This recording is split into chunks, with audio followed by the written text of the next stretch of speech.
First this evening, investigators are trying to figure out who dumped nearly a dozen barrels of used oil into an arroyo, turning it into a black creek.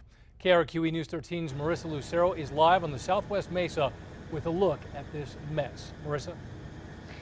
Yeah, Dean, the county believes that it happened over the weekend because the oil was still fresh, but figuring out who did it, that could be tough.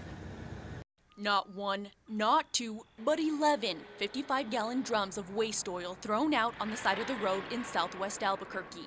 And you can see from Sky News 13 the oil has made its way about 100 yards down an arroyo. It may not be a lot of material that was actually released, but it does tend to spread fairly rapidly. The Bernalillo County Public Works Department got a call at noon today from one of the contractors at this job site for P&M's new solar field, worried that the spill would end up too close to its fence line. They have to limit the discharges off of their site, and obviously as a business they don't want to have to take responsibility for somebody else's misdeed. The county says because of how old and beat up some of the barrels are, there's no telling what the oil was from.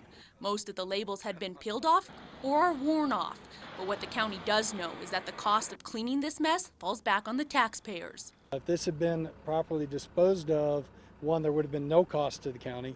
And as a result, we're probably talking several $1,000s. Normally, the county says it can pick up abandoned barrels of oil found on the side of the road, but because of this spill, it had to call in a contractor that specializes in these types of cleanups.